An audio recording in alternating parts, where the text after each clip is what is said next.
Okay, I can see people dropping in. I will wait, I think, 1 more minute until everyone's here. But please feel free to already use the chat to introduce yourself, let us know where you're from.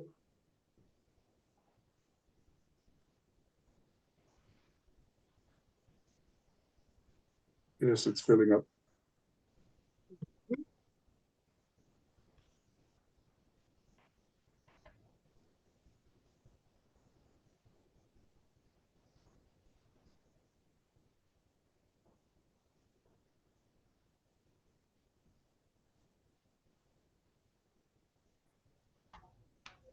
I would just wait a little bit more until we start.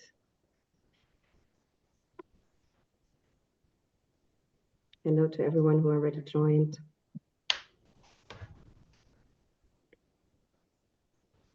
Okay, and I think we can start now. So welcome everyone to our third webinar of the Wood Supply series hosted by Teaming Up for Forests, a science business platform initiated by the International Union of Forest Research Organizations, TU4F, and the packaging and paper company Mondi. My name is Carola Egger. I will be moderating today's session, and I'm a partnership manager for Teaming Up for Forests. The topic of today's webinar will be a deep dive into technological factors impacting wood supply in Europe, and we will explore new technological developments and emerging and wood-based products and their market trends with a strong focus on the wood-based industry. So we will dive right in. Just before that, I want to inform you about some technical things. First of all, the meeting will be recorded and available later on our website. For questions that come up during all the talks and discussions that we will have today, please use the Q&A box and we will address them in the end of this session. Please also feel free, as I mentioned before, to use the chat to introduce yourself and let us know your affiliation. And yes, let's start. Jose, can you put up the next slide? Yes, I just quickly want to give an overview what we will discuss today. We have a number of excellent guest speakers with us today, so thanks to all of you for joining, and I'm looking forward to the interesting discussions, and I will introduce each of them individually over the course of the session. So regarding the agenda, we will have a short welcome by the host and a general introduction to the topic before we will have some short talks by our guest speakers to set the scene. And then after that, we will dive into a moderated panel discussion. And in the end of the session, as I mentioned, we will have a Q&A. So then we will address the questions that come in from the audience. Okay, so without further ado, I would like to hand over to Susan Brunner for some short welcome remarks. Susan is the Head of Product Sustainability and Positioning at Mondi, and she also represents the Teaming Up for Forest partnership today that is hosting the session. So Susan, the floor is yours. Thank you very much, Carola. It's a pleasure to be here today. I won't take much time. I just wanted to give everyone a brief introduction to who Mondi is and why we're engaging in this platform. For those that aren't familiar, Mondi is a global leader in packaging and paper. We are aimed to contribute to a better world by making packaging and paper that is sustainable by design.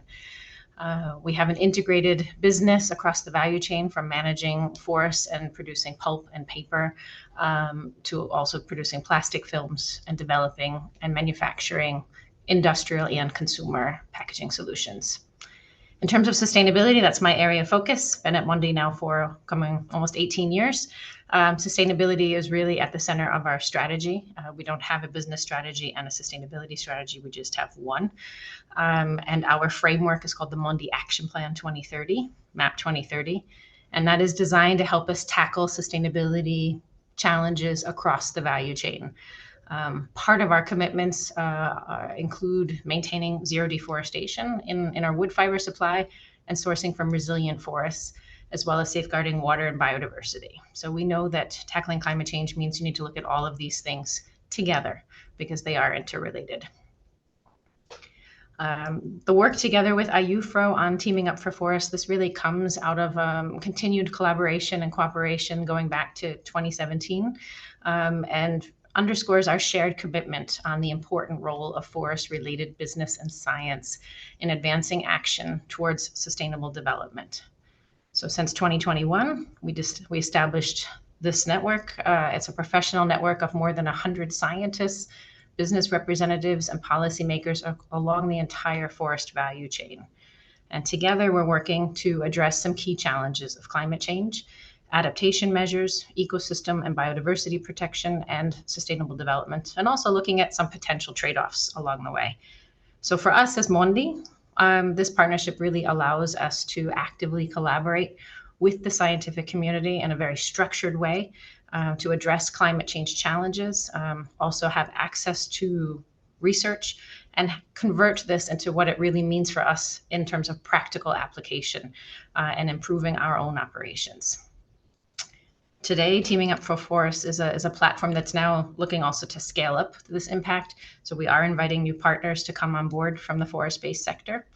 And one of our key outcomes, and the reason why we're here today to talk to you, is the latest synthesis study that was published earlier this year called Europe's Wood Supply in Disruptive Times.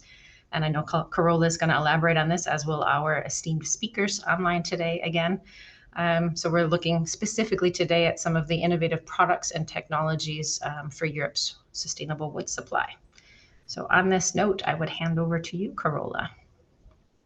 Yeah, thank you very much, Susan. And this really gives a nice broader context of what we are doing also in Teaming Up for Forests. And as Susan mentioned already, I would like to just give a little bit of an overview, not only about the technological aspects, but about the broader challenges for wood supply that we took a look at also in this recently launched study that we had. Stay, can you put up the next slide? Yes, so this is just briefly the study that was mentioned. It is called Europe's Wood Supply in Disruptive Times. And with this, we try to paint a holistic picture of the challenges that are already there now and that will await us in the future. And besides the very comprehensive report, we also published a business brief. So that's especially relevant to the wood-based industry, and it summarizes some key aspects in, I think, around 20 pages. And then we also have a short fact sheet that really is just a 2-page that lists really the key messages to just take a brief look and see what we did there. Obviously, can you move to the next slide? Yes, and before we talk more detailed about the technological aspects, I just want to talk a bit about the wood supply challenges in Europe. So the idea also of this webinar series was that we do a deep dive in each of these webinars in one of these topics. And we have 4 areas that we had a look at in the study that all impact wood supply. So first, the environmental ones, climate change and forest management. We have policy aspects, so everything that is forest-related policies and laws. We also have to deal with socioeconomic challenges like forest ownership, market trends, geopolitical and international trade, and of course, and this is what we want to discuss today, the technological factors. So innovative wood-based technologies and their developments, and emerging wood-based products and their market trends. And I'm very happy that we have 2 of the authors of the study with us today that actually wrote the chapter on technological factors and that are experts on these topics. So it is my pleasure to introduce to you Anne-Christine Ritschkoff, who's a senior advisor for the VTT Technical Research Center of Finland, and Andreas Nikolaus Kleinschmit von Lengefeld, who's the CEO of Homo Silvestris Europa. And I would like to hand over to both of you to just give us a little bit more of an overview of the technological developments and product market trends, also in view of strategic action by the wood-based industry. Thank you, Carola. Thank you, Carola. And will you start? Yes. Yes, I can start. And can we have the next slide, please? Yes. So along this technology development, also there's a lots of possibilities for new innovations in the forest-based sector. We normally think that there's sawmills and there's pulp mills. Sawmills, yes, sawn timber to buildings and to mechanical wood products, and then pulp mill for paper and packaging materials. But actually, with the technology development, this can be much, much more, because we can basically do all the same things from forest-based biomass or biomass in general than what we can do from the fossil materials, oil-based materials. And nowadays, there's a lot of interest in new fiber technologies like textile fibers, which are more or less cellulose-based, bioplastics based on forest material. Lignin is a very interesting compound. Actually, the interest in lignin comes every 30 years, and now we are really on the bridge to make also money out of lignin. There's a very nice examples on how lignin can be used, for example, in concrete, but also very added value examples how lignin can be used as a battery material. So it's a good alternative for very scarcity mineral materials needed for batteries. And of course, hemicellulose and cellulose, and why not also lignin provides a very good basis for different type of chemical building blocks for fine chemicals, for cosmetics, for pharmaceuticals, and of course for nutrition. One of my colleague from an oil country actually asked me that why should you use forest or wood to make the same products what you can make from the oil or fossil materials. And actually I think that this is a very philosophic question, because when you start to deep dive into this question, actually it makes sense that you really use renewable materials, because yes, there will be oil for, I don't know, several decades or maybe hundreds of years, but to get access to it gets more and more difficult. We can have a new forest from 20 to 80 years, depending where you are, but it will take billions of years to make or grow a new oil field. And also when the access for oil is getting harsher, also the possibilities for eco-catastrophes are getting more and more, well, let's say, stronger or obvious. So from the sustainability point of view, it's a very wise to use renewable materials for these innovative products. Plus, we can utilize side streams from sawmills, side streams from pulp mills to make really added value building blocks for chemicals. And these products are not so wood species dependent. So basically we can utilize very many different wood species. And when we think about the sustainability, that's important, because our, let's say, the variety in our forest is changing due to the climate change. So that gives much more options also to forest-based industry to tackle with the climate change and overall sustainability in the globe. So I think that I hand over to you now, Andreas. Thank you so much. And as Anne-Christine said, so we're going here into when it's already transformed roundwood. Of course, we can apply roundwood, and we can also, what we have missed here on the slide, but which is very important, is panel and board products, innovations happening, understanding the material, and also predefining the performance of the products afterwards in the application. And I would like to stress, when we worked on this study with the other experts, and very special thanks to everyone who was involved, also for involving Anne-Christine, myself, is a key driver for innovation in the forest-based sector today is predominantly the key drivers coming from the ICT world. So it's everything related to information communication technology. Specifically, when we look at the new harvesting technologies and also forest monitoring systems to identify, understand the processes in the ecosystems and indicating, allowing us to forecast what will be the amount and quality of wood that will be probably available.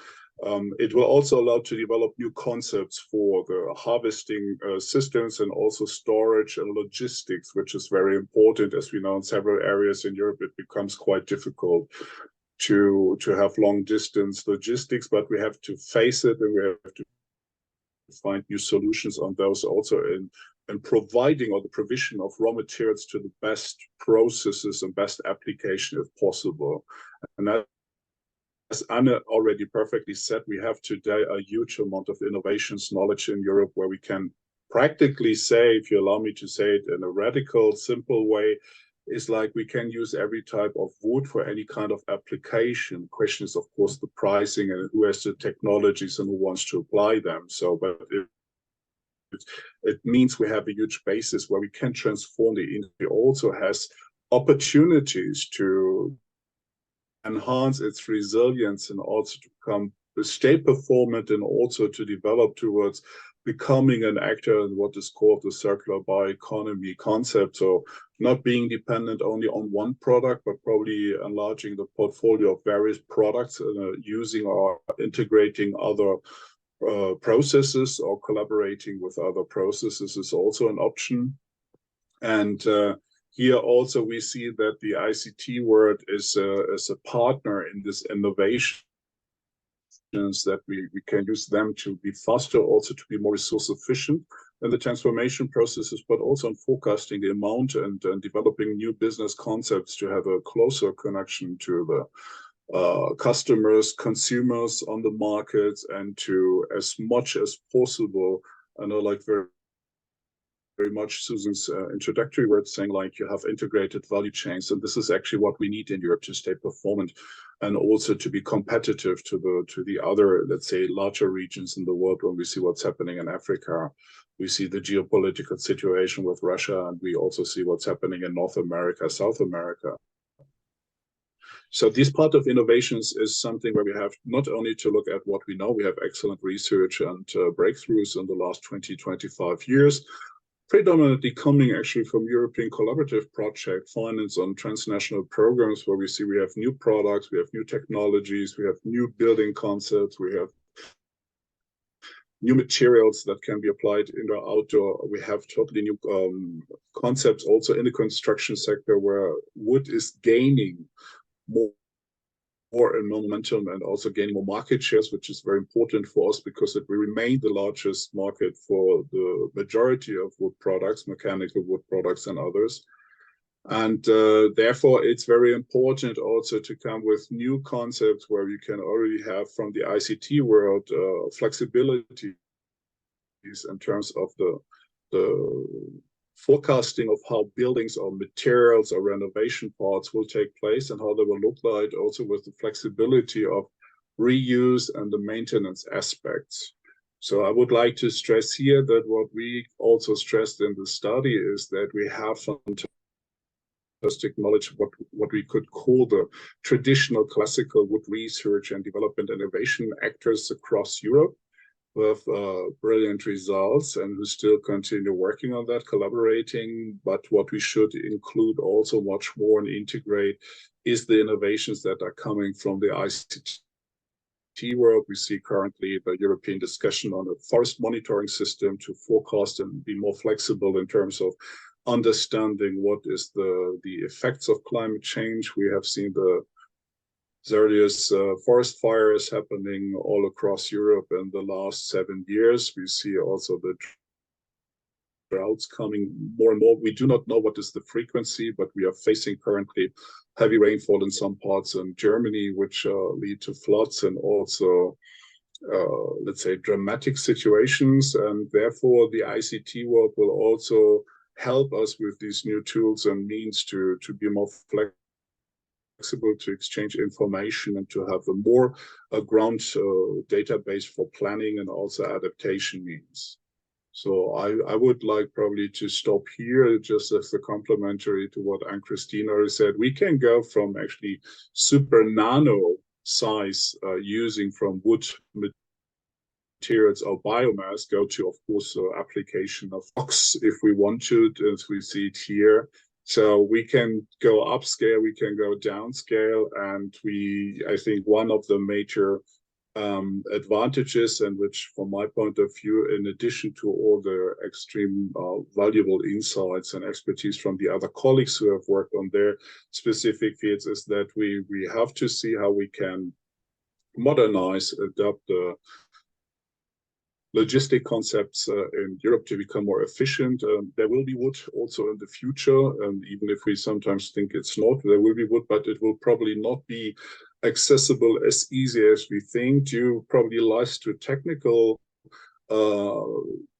application or boundaries. Sometimes it's much more related to political framework conditions or even to private ownership types, where we have to, but there also ICT can help us probably to overcome some of those boundaries by reaching out to them, having pedagogic or informative decision-making systems that will allow also to mobilize much more private forests all across Europe, to mobilize also much more of the biomass valuable than for any kind of application in Europe.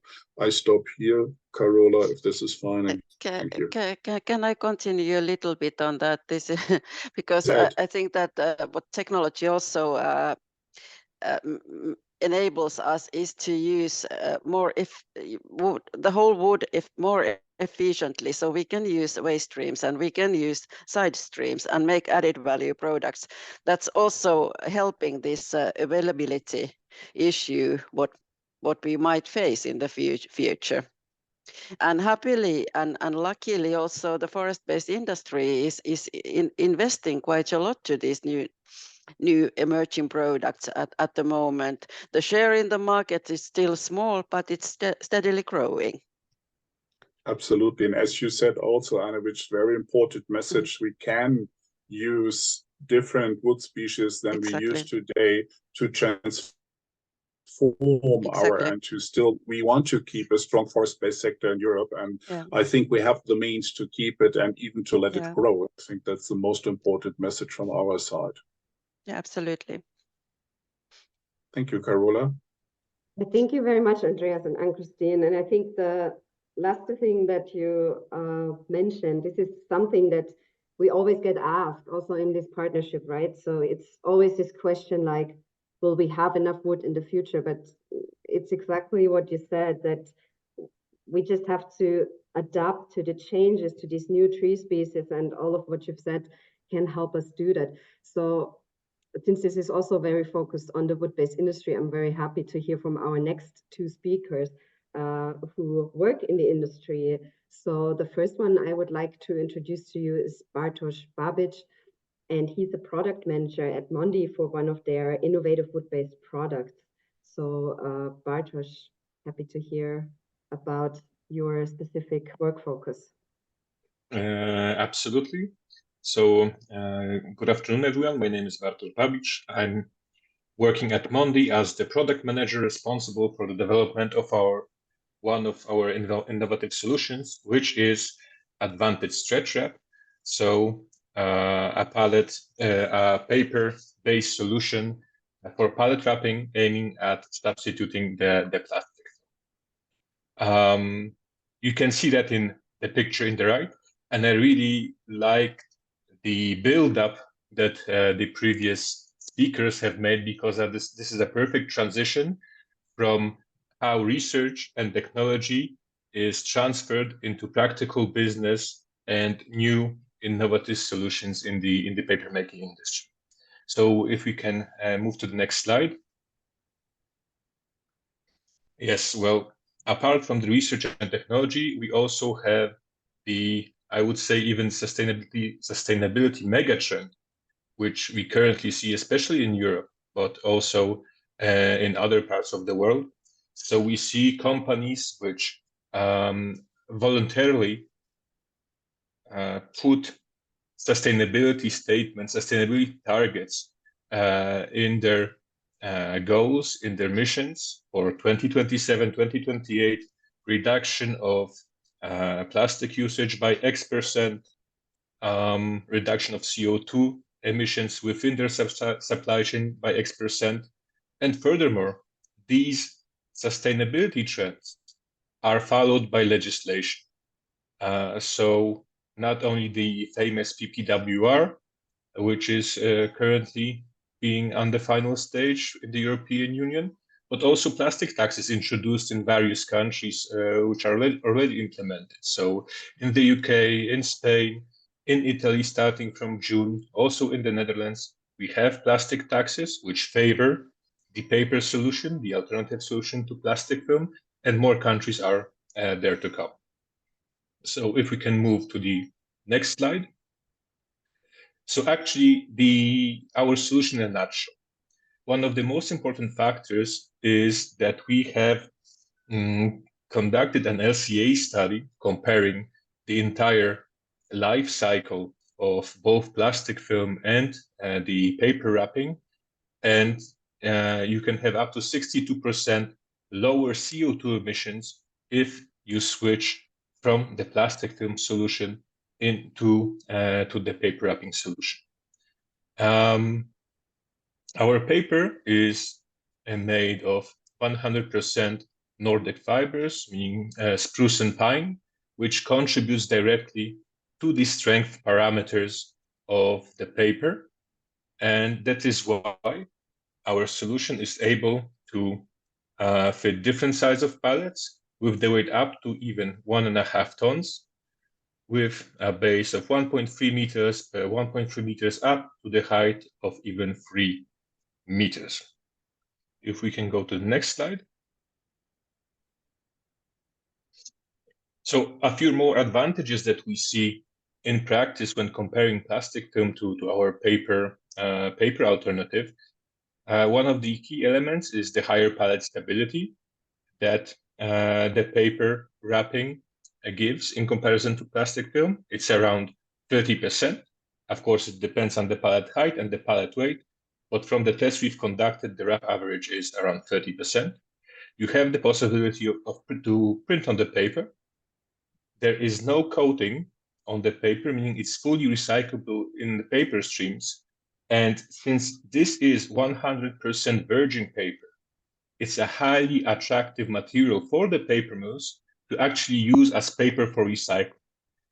So it, I would say, encourages to create a closed loop to go into circular economy within the particular stakeholders within the entire value chain of the product life cycle. From the technical terms, when you use our solution, you have less reel changes. You can wrap up to between 400 and 600 reels with our paper and a dedicated machine for that. And one important factor is to consider is that rainwater impacts the strength of the paper. Since this is pure paper, the prerequisite to use it is inside storage at the customer facility, and also at the packaging facility premises. So this is not a solution which fits all pallets. There are certain limitations, but still around 20% of the market is accessible for this solution. If we can jump to the next slide. So here quickly a few practical examples of what we have already implemented at customers. So you see you have possibilities of customization and printing.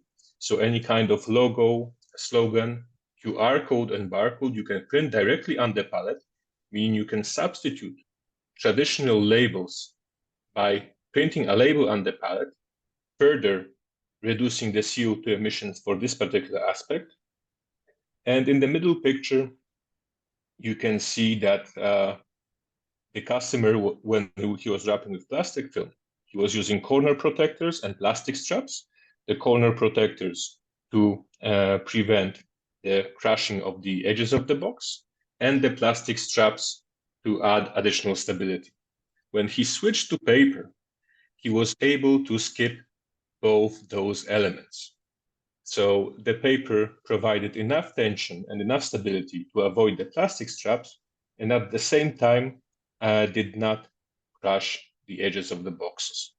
So again, additional saving on the customer side, because he did need to buy the corner protectors, buy the plastic straps, and also the CO2 emissions or the sustainability aspect has an additional factor to that. If we can jump to the next, and this is the last one, what I would like to underline is that thanks to technology and research and development, we have engineered a lightweight paper of 70 grams per square meter, which is in the paper making industry is considered a lightweight paper with exceptionally high tensile strength. So this parameter, which is responsible directly for resistance to breaking and to puncture. So this is also what Anne-Christine has said, that yes, we use wood, but we also improve our technology to go lower with the grammage of the paper to achieve similar strength parameters with lower grammages. The next additional aspect is stretch. So the paper has the stretch of 11%, which in the paper making industry is considered a highly extensible paper.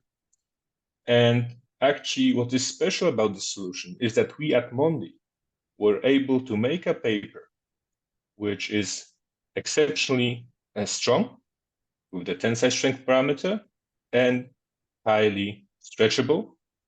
And this combination makes it the perfect paper for this end use. And this is the solution in a nutshell. Thank you very much.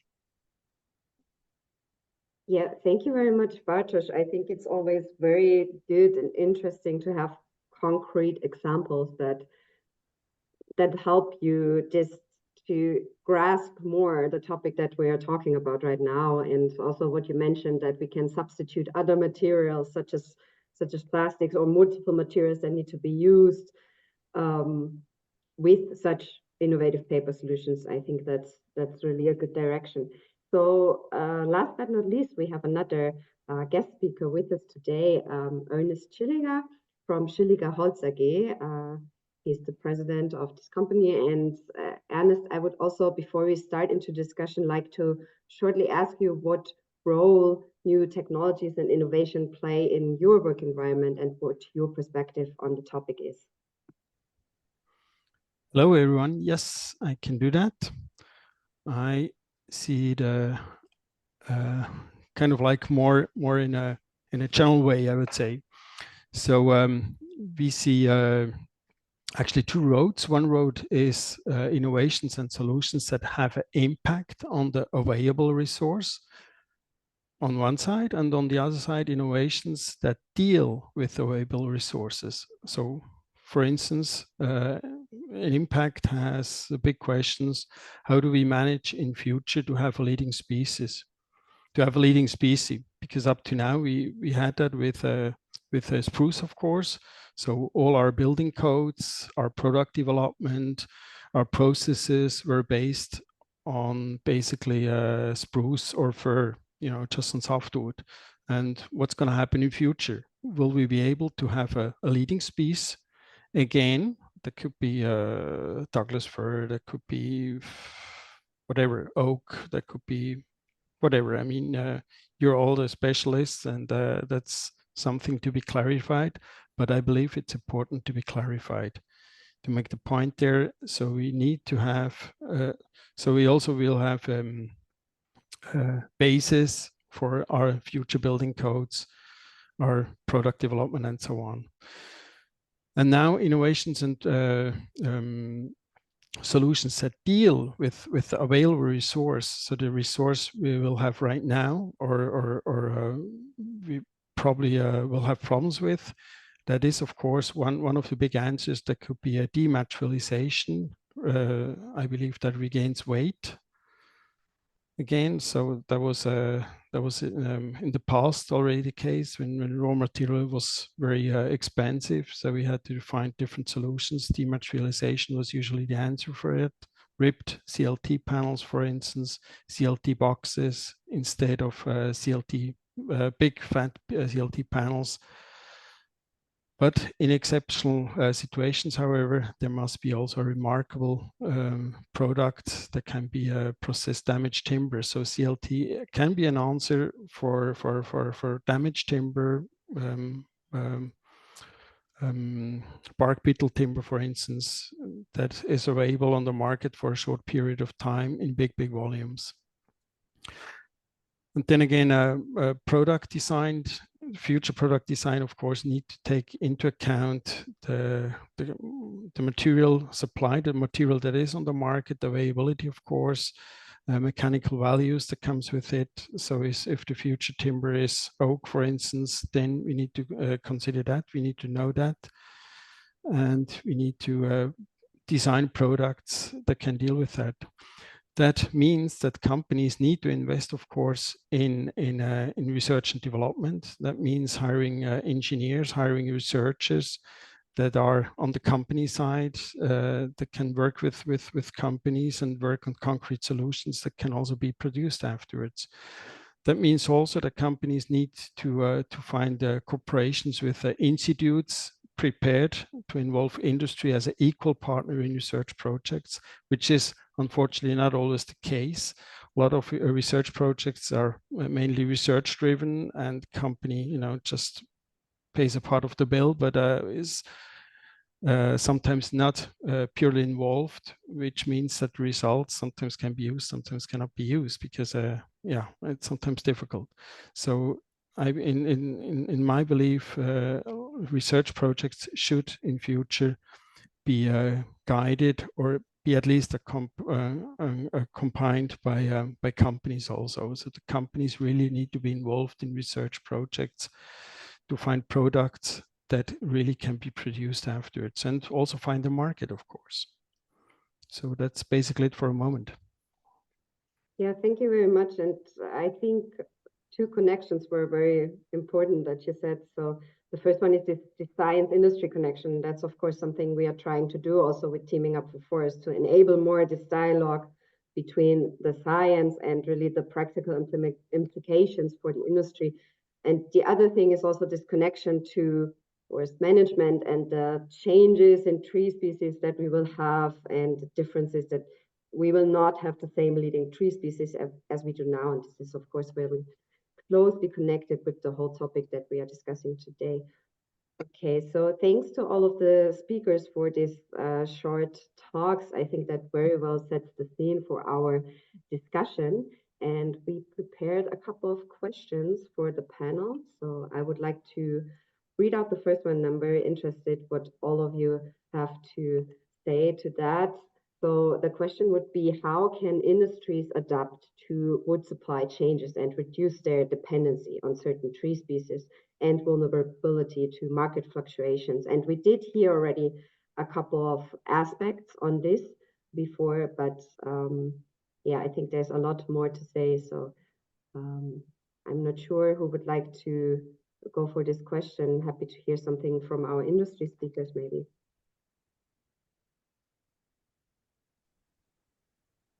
Well, then maybe I will start. Definitely, one of the points starts from sourcing, but our colleagues have already mentioned this. So definitely, species diversity is the topic of the future.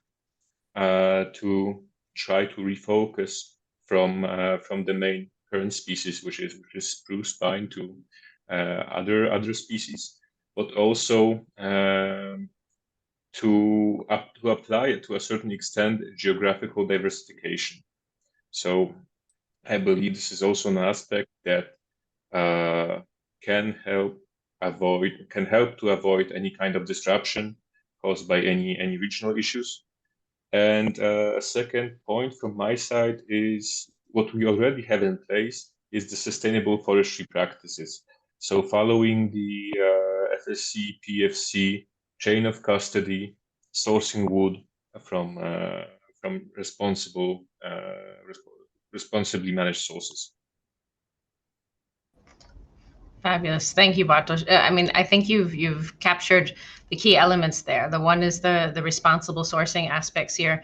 And the other thing that we're trying to really address, particularly in this platform with Teaming Up for Forests, is sharing that science-based insights and know-how about how to effectively manage forests, how to adapt to changing climate conditions, drought conditions, and so on and so forth in the areas where we source our wood, but also, of course, in our own forest operations as well. So all of that can feed into how we can run our operations more effectively, but also share those insights and scale that change and that's needed across the whole sector. Yeah, thank you very much, Susan. Anyone else that wants to add to this? Yes, I can also add something. I believe market fluctuations, that is part of everyday life of a company. So that is nothing new to us.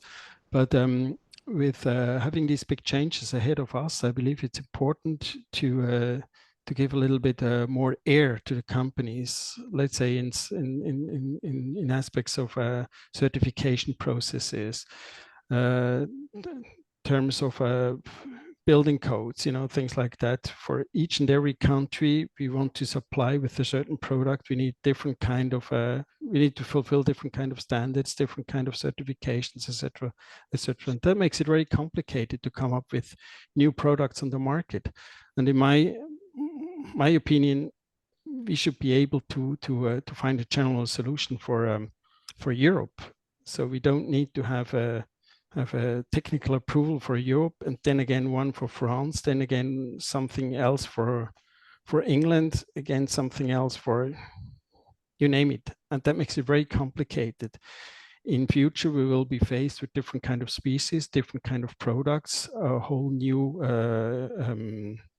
range of new products will come on the market. And for all of these products, you need to have certifications, you need to have standards, you need to have research, and etc., and things like that, that should be standardized, or I would prefer liberalization of that. So less standards, less certifications, just free the market.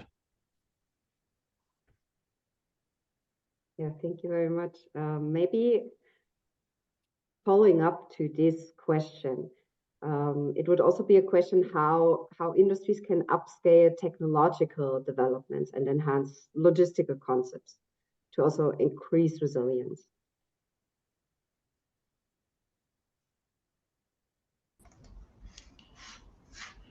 I'm not the expert on logistical supply chains and things like that, Carola. In principle, of course, there's some basic concepts at work here for our operations. When you think that where we source 90% of the wood that we use in our products, we source what we call domestically or locally in the markets where our large pulp and paper mills are located. And that has a lot of advantages for us, including shorter transportation times, and therefore, from a transport point of view, lower carbon emissions, but better resilience, better relationships, and lower risk, because you're closer to the ground, you know what's happening in those forests. So from that point of view, I could comment on that, but I don't know if anyone has more of a technical view on logistics and supply chain optimization here. It will be more challenging, if you allow me to build upon what you said, Susan, in the upcoming 15, 20 years, due to we have more species in the forest, we have different amounts of the various species, there's also different qualities. So I think what is quite important is to think about more joint logistic concepts, or probably new building of markets to provide, let's say, the provision of the biomass and for the industries. And I know that in Northern Europe, in Sweden, Finland, they're discussing some of them, because transportation costs are tremendous because of the distance and the depopulated rural areas. And the same problem, if you reinterpret, will come to Central Europe, where we see other factors hindering this kind of mobilization of the biomass, which is needed. If I take France, where I'm located here in Paris, 1/4 to 1/3 surface is not managed at all or used at all due to other factors than only distances. So there's still huge potential that can be kind of like used in the future. This is also what I have to say when we look at the reality. It's not that every forest is really like used until the total limit of the potential. We're far below in very many areas in Europe, below the sustainability limit. So there's still potential, but there are other factors. And I think the new concept is probably something we should discuss also in this quadruple helix approach between industry and then the communities, politicians. I fully support what Ernest said. We need better harmonizations of the regulations, which is, as we feel me to say, which is a bit catastrophic in Europe. And we need a faster time to have standards also than to have products on the market. We see the best example is the telecommunication markets in the last 30 years. They put the standards first and then they compete in the market with the telephones or whatever they have at hand. And I think we should learn from those where it's working very well, and it gives more liberation. Yeah, perhaps just one other comment to build on that is, again, that cascading use of wood sort of concept and understanding how that can be applied at scale and also reflected in policies. If you think about subsidies and so on to basically harvest the tree and use it for energy immediately, you lose all the value you can gain in between.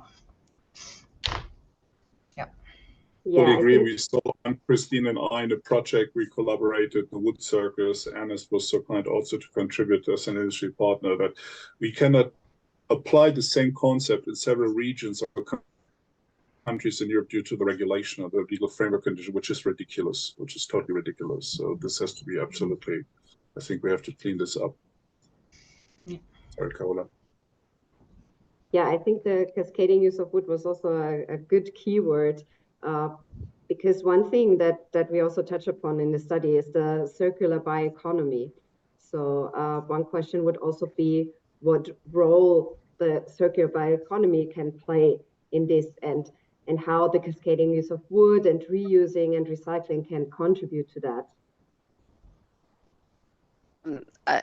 I think that the circularity in the sense is a must in the future. Even if we are talking about, or we are having renewable material, it's not infinite. So basically we have to think that where the best value is coming out and how we can use as resource efficiently, as wise, this, in my opinion, very precious material. So circularity is coming to this area very fast at the moment.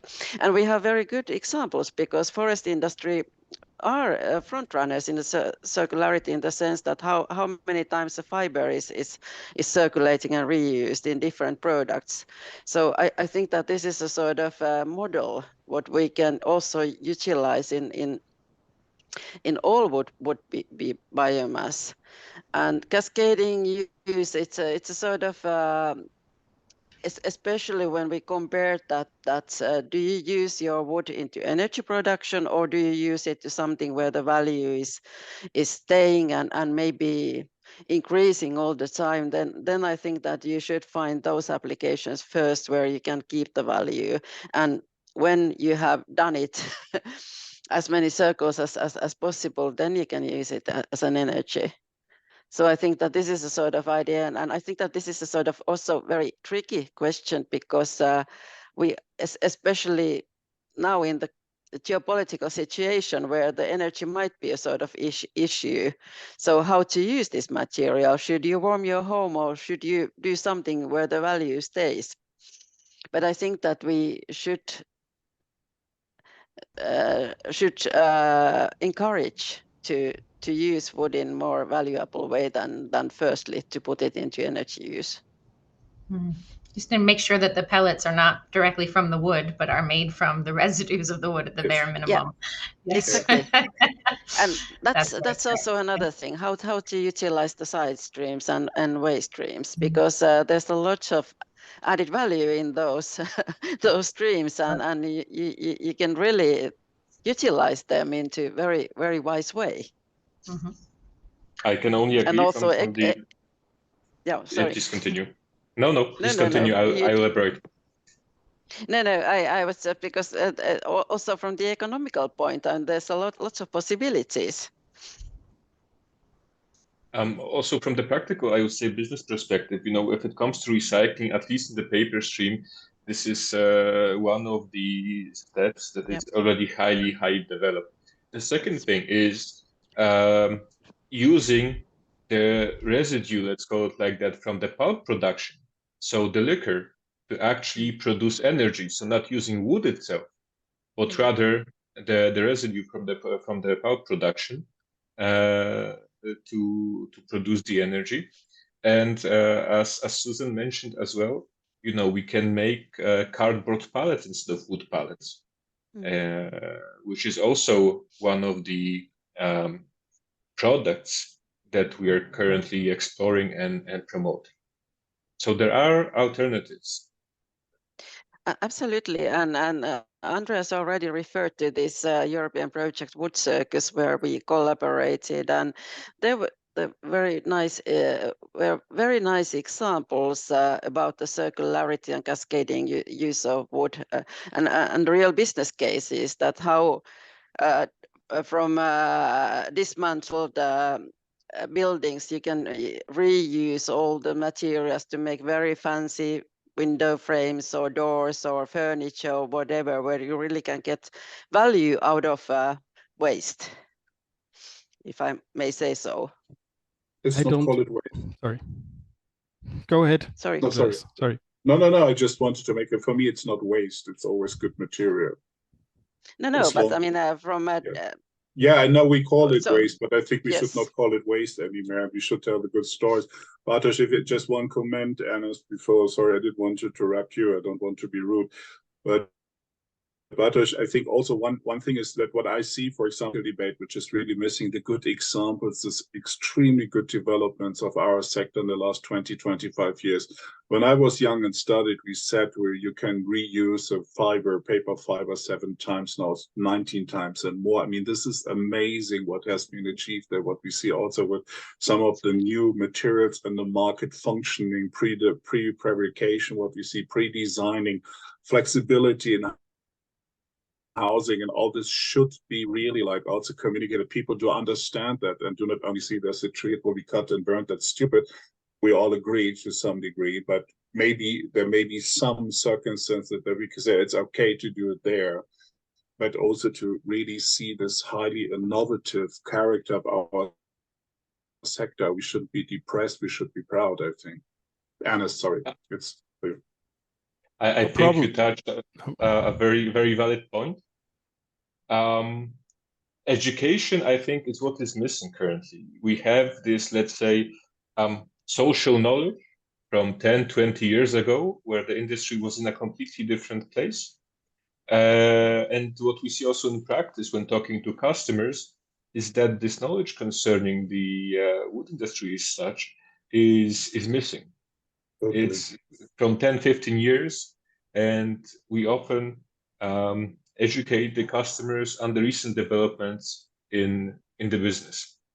It's totally outdated, if you just allow me to make this comment. It's totally outdated, old-fashioned industry, which is not the case with the industry we see and the performance. And the same goes partly to also the forestry, I have to say. We are not wearing old folkloric trousers and go with our hunting dogs walking. I do it sometimes, but it's not the case when you work in the forest. Sorry. Ernest, no, really sorry. I apologize. No problem at all. Sorry, I just don't want to crash the party, but in the building products, it probably looks a little bit different. That's not that easy. Circular products for circular use are quite tricky to produce. Most non-hybrid products, of course, they can be recycled, which is completely different. I mean, at the end of life, they always can be chipped and heat can be produced out of it. I mean, that's or particle board can be produced out of it. That's no problem at all. But circular use, so you're installing a product today, let's say a beam, and 30 or 50 years later, you dismantle the building and trying to reuse that, you will have different building codes, you have different requirements for the building, different things. So in most cases, you probably cannot use it anymore. But we will see that in future. So in my idea, I personally would focus on recycling instead of developing products for a circular use. That's much easier, and that's something we certainly can do. We already can do now for non-hybrid products, of course. Yeah. Yeah, I think here it's very interesting that we have guests from different sectors within the wood-based industry. So it's different depending on the context that you work in. I think that's very interesting. I want to take, with the last two questions, a step further out even and look at the, let's say, broader picture. So the one question that I still want to ask is how can the sustainable use of wood and new business strategies and future business models help achieve shared sustainability goals and support the economy at the same time?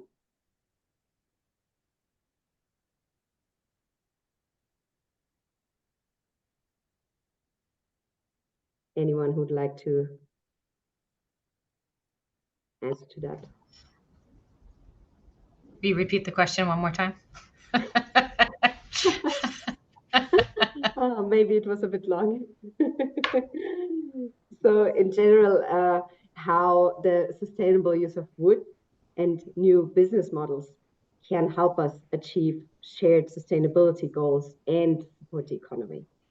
So we can also talk about the shared sustainability goals across sectors. So we have, for example, also the UN Sustainable Development Goals. Then each company has their own sustainability goals. We also formulate goals in science. So how can all of this be connected, let's say? Mm-hmm. I mean, my take on that from our side as Mondi is, as you said, we have our own sustainability commitments under MAP 2030. We have them clearly linked to the UN SDGs, the 7 SDGs that are most strategically relevant to our business. Of course, life on land, SDG 15 and SDG 13, climate change are key parts of that, as is energy, as is water. So all of that plays a role together, and I think your question, the answer to your question is platforms like this. If I want to say, ping the ball back to SDG 17 and partnerships for the SDG and working in collaboration to share best practice, to share know-how and insights, and then apply that on the ground. So this brings together the science, the industry, the forest sector, all together to talk about what do we need to do to make sure we have a sustainable supply of fiber and resilient forests in the long term. Yeah, definitely. This is also a little bit where the last question is heading. It's about how a cross-sector collaboration and partnerships like this one, but also any other kind of partnership can help us tackle these challenges that we now discussed, and how it can also enable decision-making and effective action.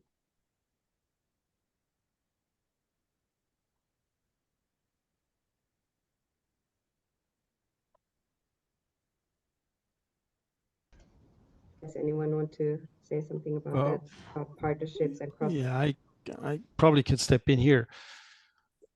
As it was just said by Susan before, I just can repeat that. I mean, that requires a very close cooperation between forestry, industry, and construction, as well as packaging, of course, etc. So everyone involved needs to make compromises at the end of the day.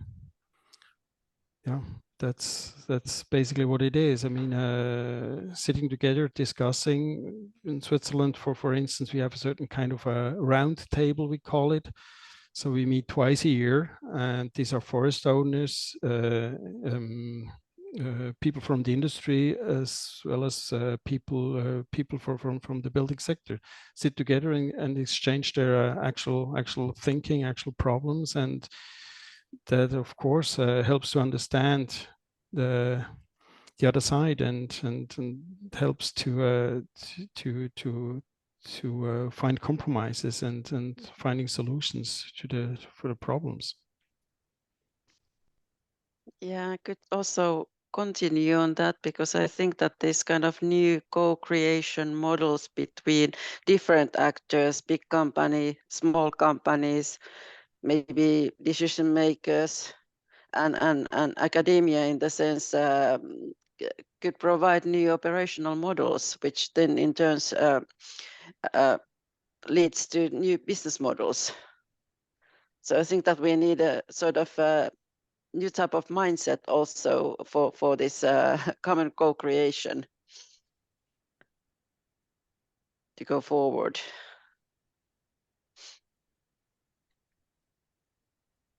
Yeah, I think we should, if I look back at history and professional history, is also we need to have more tailor-made programs for innovation development, as Ernest said, and I think it also goes for Mondi in all companies. My experience in the last 25 years, some research programs are very good. I'm not criticizing, but if we really want to tackle daily problems in industries and to develop solutions, we need much more programs that are adapted to that industry can really come up and say to institute or researchers, we have a problem here, and it's tackled in a much quicker way than today. If we have time periods of 1.5 years before projects start, and then it's the whole process from academia, not criticizing academia, but we need a much more open mindset also in the research development part, that we can really tackle and provide the solutions. Because I see, and I mean, I work in this area now for more than 25 years,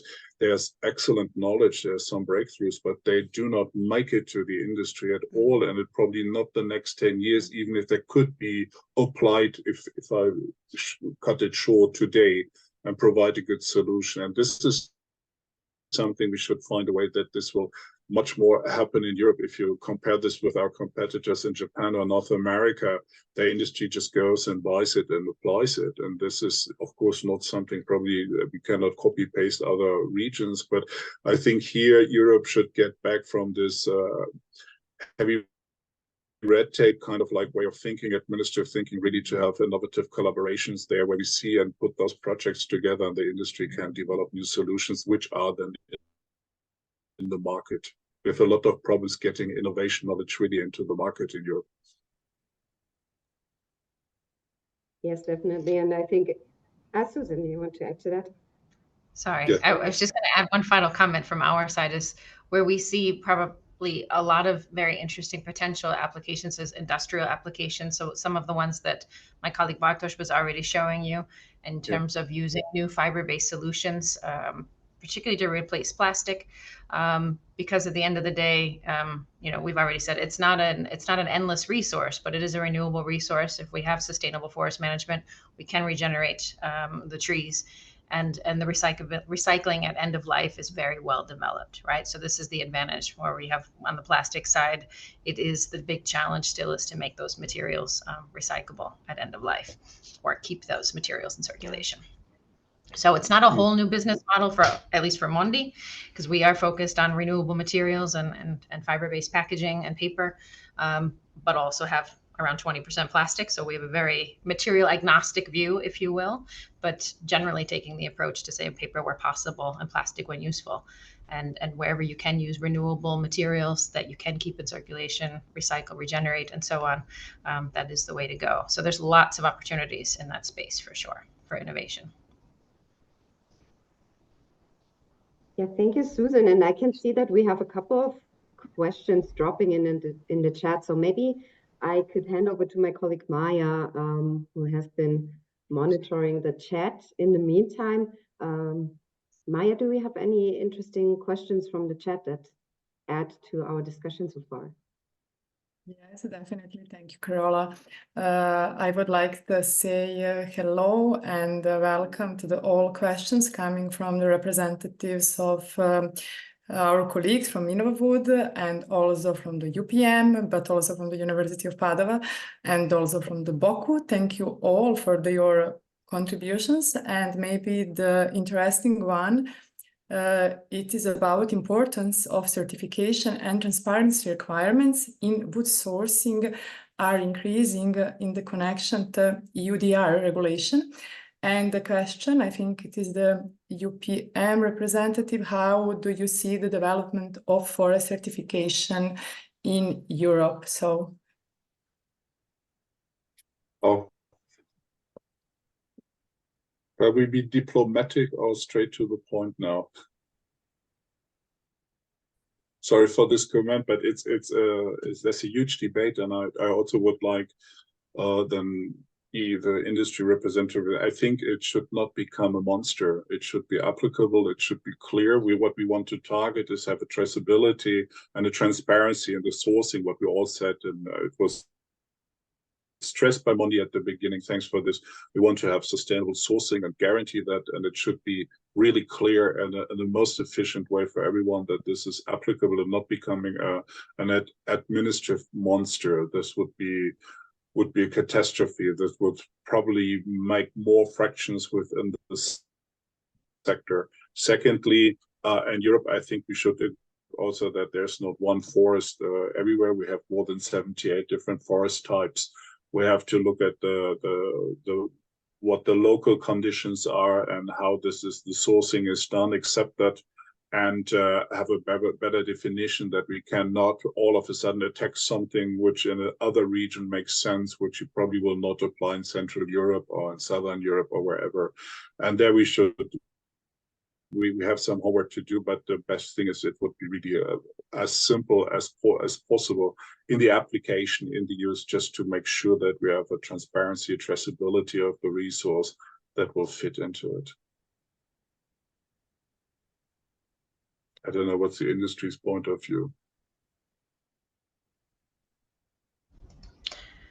I would agree. Thank you. Thank you, Susan. also very diplomatic. I mean, this question has, of course, been raised by others as well in the future of within Europe, at least under the EU deforestation regulation.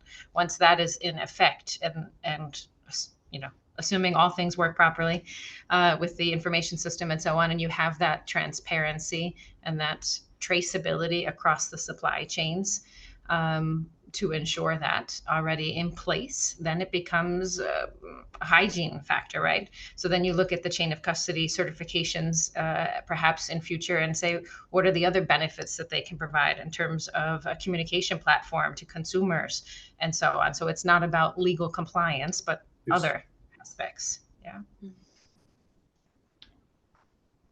But that's my view and not the official view, I have to say, at this point. Yeah. The official view of the whole wood-based industry. No, I think the EUDR is definitely something that is on all our minds, and it's something that also came up a lot in our last webinar that was focused on policy. So yeah, Maya, do we have another question from the chat? If you allow me just one comment yes, on the EUDR, I always sound as if I'm defending the European Commission, which I don't want to do. But I mean, the request on that, and I think we all agree upon what is the philosophy and the idea we had is quite good to stop deforestation across on the globe and to stop illegal logging that will enter the European market or whatever kind of market. Doesn't matter actually what this is something negative. I hope we all agree upon. But of course, this needs a much more engagement from our sector. I would say from us, we should sit down and say what we can do and also communicate with the community services and everyone who's concerned with that it's supporting us and not blocking us. And we should a little bit stop some of those polemic discussions. I think we should sit together. Ernest said they sit together twice a year in Switzerland. I think we should sit together with key people and discuss it and also develop some strategies and also some requests how this is applicable for us. But I think that there has to be a very tight alignment with the sourcing and forest management, because if you source, you have to reforest. And I think that this is the way also to deal with the sourcing. If you see what I mean. Yes, agree.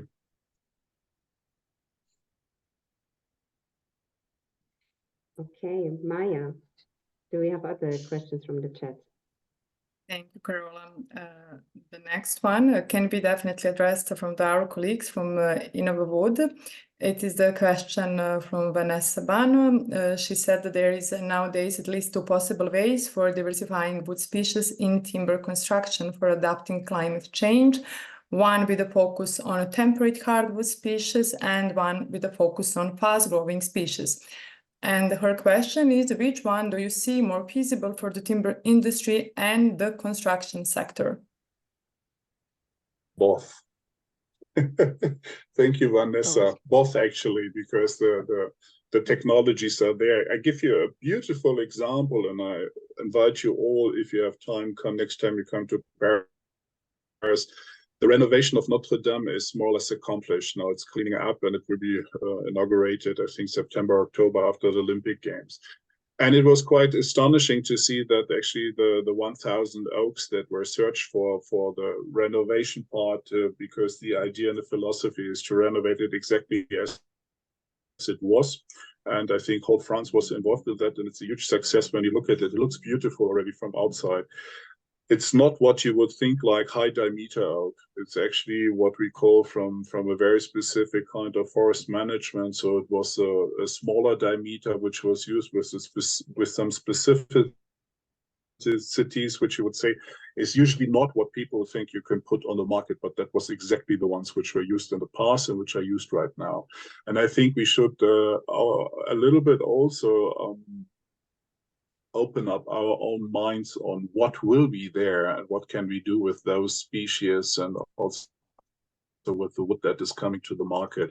Some of the fast growing, of course, will not have the same mechanical characteristics as some others, but that doesn't mean that they're not highly valuable, or we can find some good applications or new products or processes. And that goes for specifically or practically all wood species that are there. This is why I'm insisting there's no waste or there's no low quality wood in this, because either it can be good to processes like Mondi could use or other applications. And this I think is also the fantastic thing to work in our sector, because we have this variety and opportunities to work with them.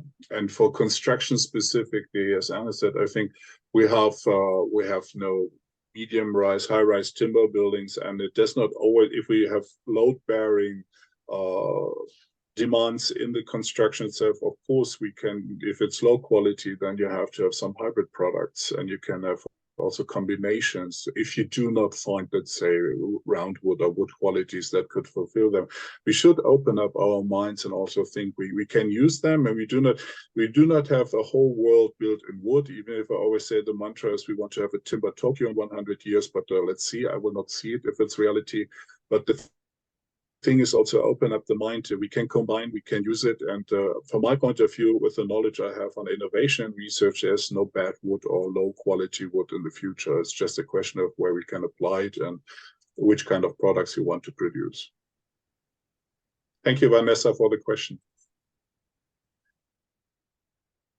Yeah, thanks, Andreas. Ernest, do you want to add anything with regards to the construction sector? I just could confirm what just Andreas said. I mean, that's exactly the point. As soon as a new species or a known species on the market, there will be products. If it's available for the industry, if it's available in certain volumes, of course. So there will be products out of it, of course. Okay, great. Maya, do we have another question from the chat that you would like to raise?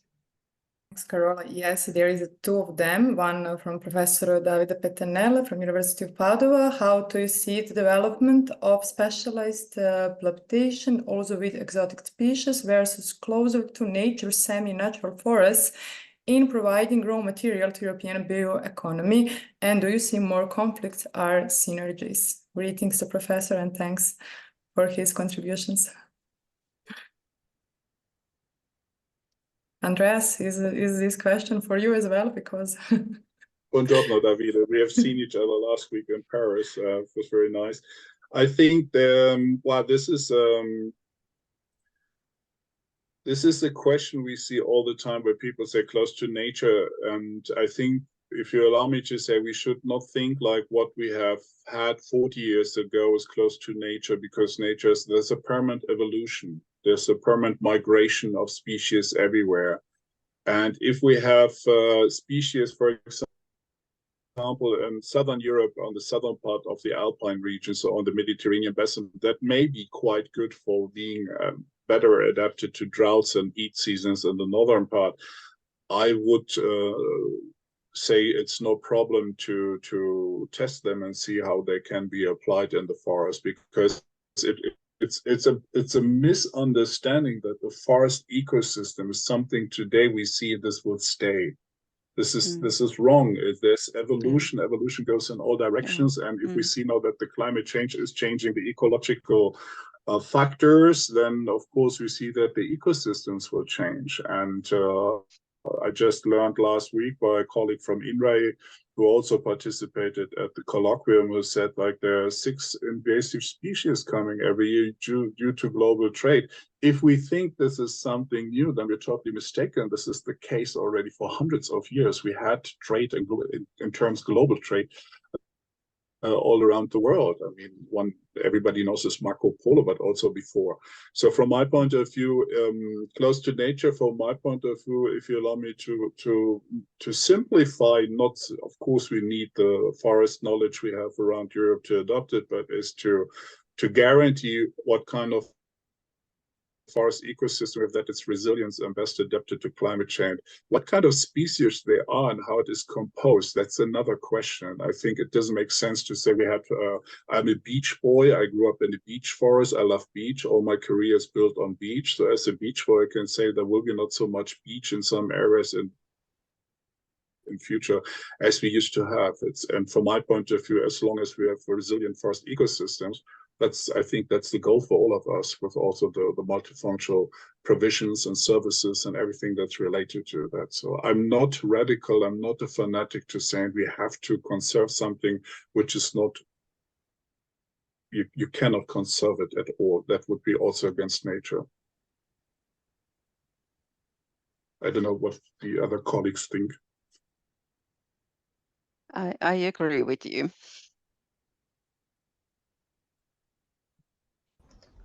Me too.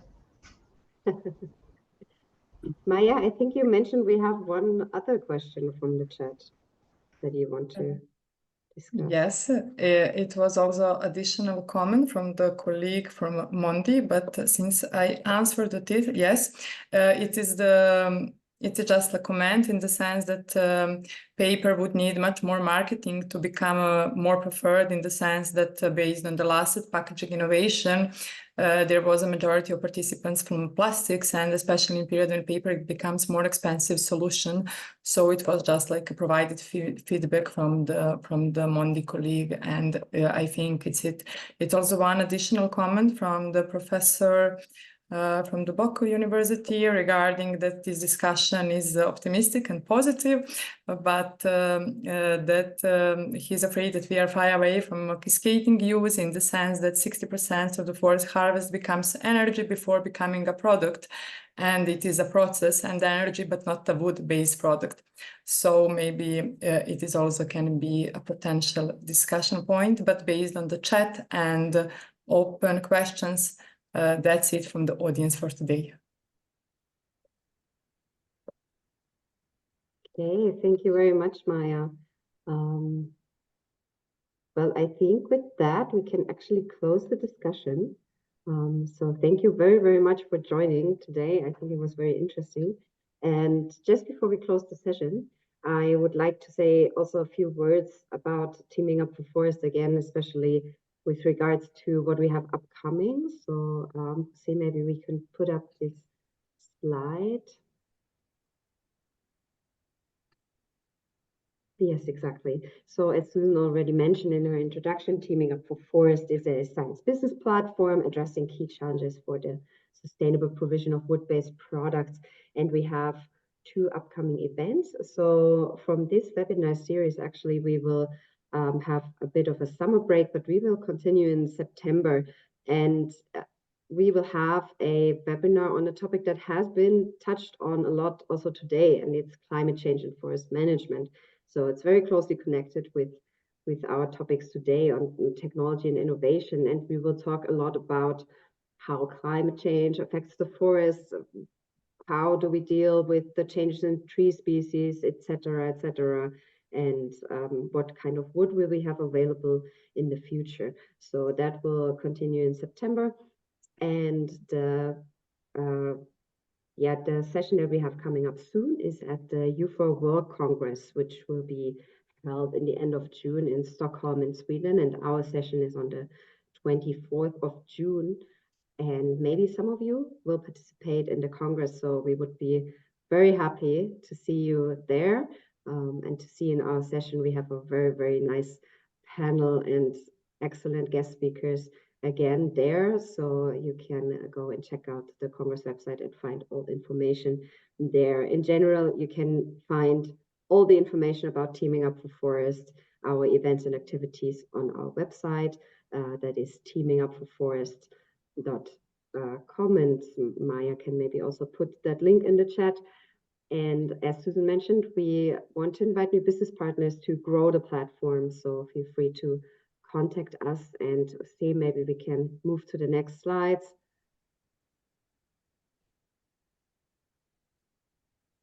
Yes, this QR code, you can scan it to find a direct link to the full report and the mentioned business brief and fact sheet, or you can use the web link above. We will also share these slides on our website.